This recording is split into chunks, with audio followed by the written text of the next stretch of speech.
सौन्दर्यं निजकृत्यं प्रकटितं स्त्रीगूढभावात्मकं पुनरुपञ्च पुनस्तदन्तर्गतं प्राविविशत्स प्रिये संश्लिष्टोभयोर्भौ रसमय कृष्णो हि यत्साक्षिकं रूपं तत्तृतीयात्मकं परमधियधेयं सदा श्रीवल्लभम् श्रीवल्लभप्रतिनिधिं तेजोराशिं दयार्णवं गुणातीतं गुणनिधिं श्रीगोपीनाथमाश्रये सायं कुञ्जालयस्थासनोपविलसत्स्वर्णपात्रं सुधौतं राजत्यज्ञोपवीतं परितन्वसनं गौरवं भोजवत्रं प्राणानायं न्यनासापुटनिहितकरं कर्णराजत्वविमुक्तं वंदे धौन्मीलिताक्षं मृगमदतिलकं विट्ठलेशं सुकेशम।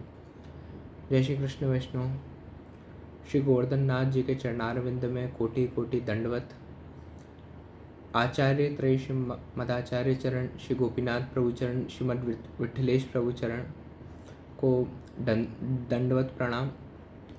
उनकी कृपा बल से एक छोटा सा मनोरथ रूप हम इस सीरीज़ को शुरू करने जा रहे हैं, जिसमें हम श्रीमद आचार्य चरण द्वारा प्रकटित श्री भागवत जी के पे उनकी टीका, सुबोधिनी जी पे जो दशम स्कंद की कुछ कारिकाओं को लेकर उनके बारे में सूक्ष्म चिंतन करने की कोशिश करेंगे। और आचार्य चरण जितनी प्रेरणा करेंगे और श्री गोवर्धन नाथ जी जितनी प्रेरणा करेंगे तब तक ये सत्र चलेगा। तो उनके चरणारविंद में इस सत्र को समर्पित करते हुए आज के सत्र को शुरू करते हैं। भागवत जी जिस प्रकार से आचार्य चरण कहते हैं रूप नाम विभेदेन जगत क्रीडति यो यता, तो अपने आप में भागवत जी मात्र कोई ग्रंथ नहीं है। भागवत जी पूर्ण पुरुषोत्तम भगवान श्री कृष्ण का नामात्मक स्वरूप है। और जिस प्रकार से सेवा करते वक्त अपन स्वरूप को फील करते हैं टच करते हुए, उस प्रकार के फील के सेंसेशन को प्राप्त करते हुए जो मन में तृप्ति होती है वो हमारे चेहरे पे दिखती है। उसी प्रकार से श्री भागवत जी में जो ठाकुर जी का पूरा रसात्मक स्वरूप है, उस स्वरूप को आचार्य चरण जब अपने हृदय में धारण कर रहे हैं और श्री वाक्पति इसको जब बोल रहे हैं, तो उनके वो जो ठाकुर जी को फील कर रहे हैं ये उसका स्वरूप है अपने आप में। सुबोधिनी जी मात्र कोई टीका या कोई रिफ्रेशर नहीं है भागवत जी का।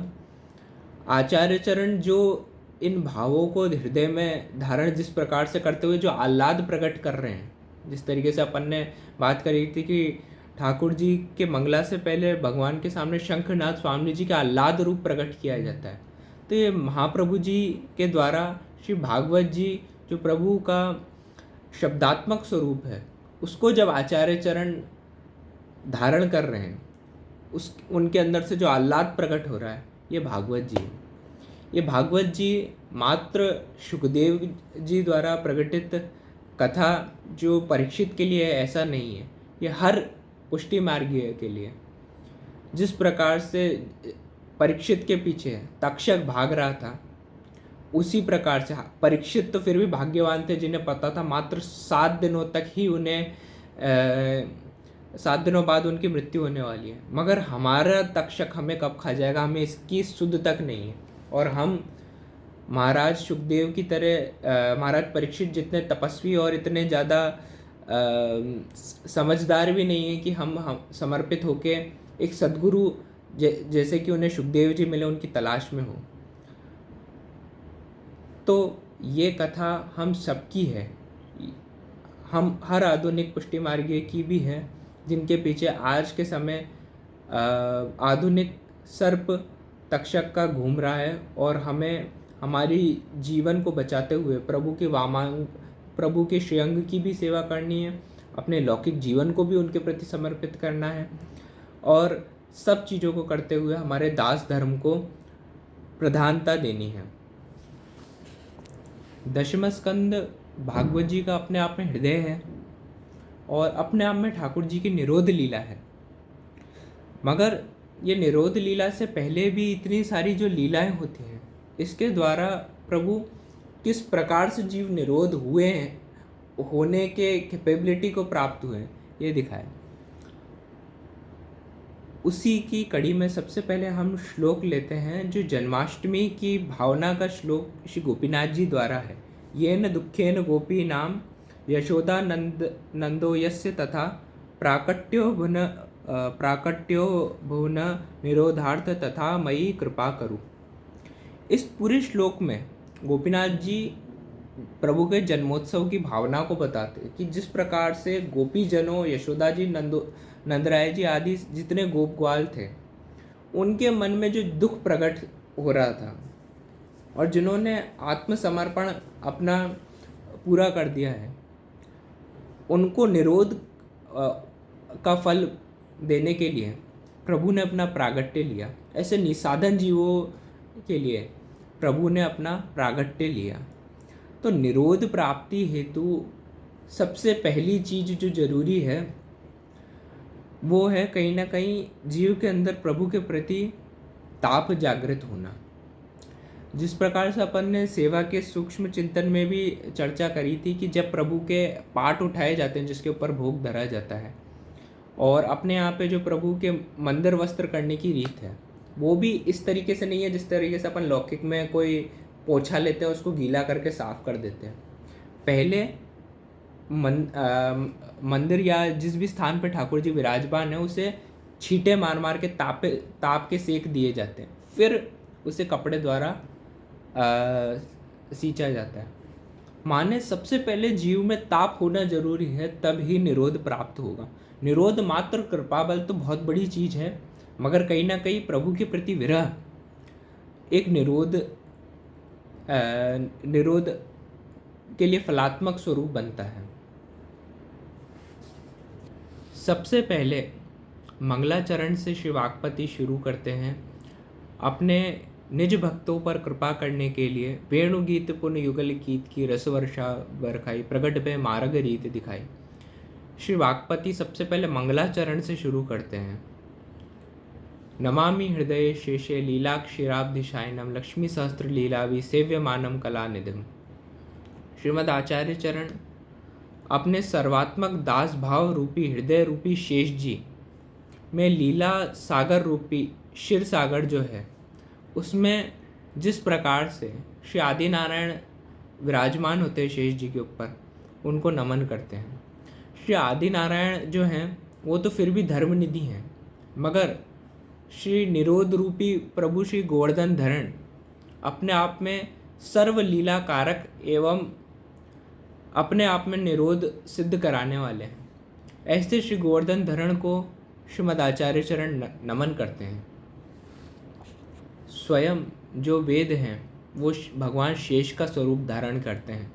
जो धर्मनिधि भगवान नारायण हैं वो सेवा को स्वीकार करने के लिए शैया पर विराजमान होते हैं, और लक्ष्मी जी दास्य धर्म की प्रबलता को दिखाने के लिए यहाँ पे और उसकी उत्तमता को, दास्य धर्म की उत्तमता को दिखाने के लिए प्रभु के वक्षस्थल पे जिनका स्थान है वो प्रभु के चरणारविंद की सेवा को करती हैं। जिस प्रकार से तुलसी जी का जो सीधा स्थान प्रभु के अधर स्थली तक है राजभोग में, उस सबसे लास्ट में प्रभु के चरणारविंद की सेवा को करते। प्रभु के चरणारविंद का महात्म्य दिखाने के लिए वो प्रभु के चरणारविंद की सेवा को करती हैं, क्योंकि दास्य धर्म सबसे जरूरी है। बिना दास्य धर्म के निरोध से लेकर कोई सी भक्ति प्राप्त नहीं हो सकती।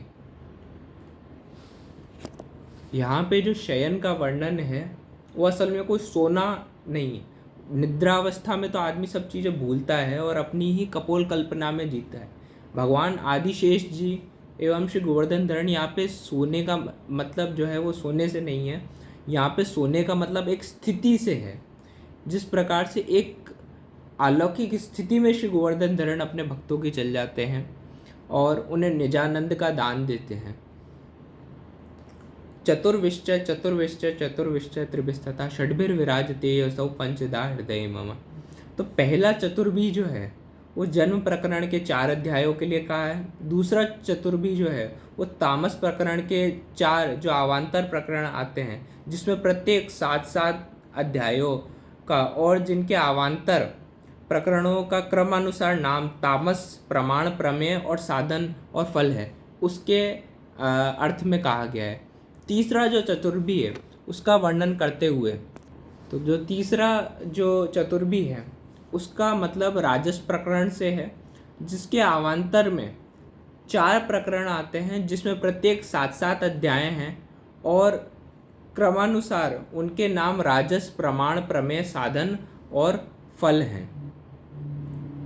जो त्रिभी शब्द आता है इसका तात्पर्य जो है वो सात्विक प्रकरण के 3 अवान्तर प्रकरणों में जो प्रत्येक 7-7 अध्याय हैं उनके अर्थ में आता है।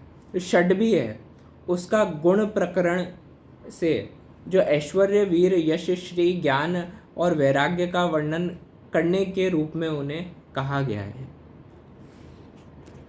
कल जो हम सत्र लेंगे उसमें सबसे पहले इस चीज़ के ऊपर चिंतन करेंगे कि दशम स्कंद जो है उसका मेन स्वरूप जो है वो आश्रय हेतु है या निरोध हेतु है। वैसे तो हमने सबसे पहले ही आज ये जान लिया कि ये पूरी निरोध लीला है, मगर यहाँ पे जो 2 पक्ष खड़े होते हैं आश्रय और निरोध के, दोनों के बारे में सूक्ष्म चिंतन करेंगे कि क्यों ये निरोध पक्ष है और कैसे ये निरोध पक्ष बना। आश्रय से ये निरोध पक्ष बना, मगर ये मूल रूप से निरोध पक्ष है। तो जय श्री कृष्ण। इस पूरी सीरीज़ में आप सबके विचार अगर मुझे कमेंट सेक्शन में मिले तो बहुत सुंदर होगा। मैं कोई शास्त्री हूँ नहीं कि जिसे पूरे ग्रंथ रटे हुए, जितना प्रभु प्रेरणा करके इस ग्रंथों को समझा रहे हैं उसी के स्वरूपात्मक रूप से मैं बोल रहा हूँ, और जो प्रभु प्रेरणा कर रहे हैं वो मैं बोल रहा हूँ। तो अगर कुछ भी गलती या कुछ भी चीज़ आपको लगे तो आप कमेंट सेक्शन में ज़रूर बताइए। जय श्री कृष्ण।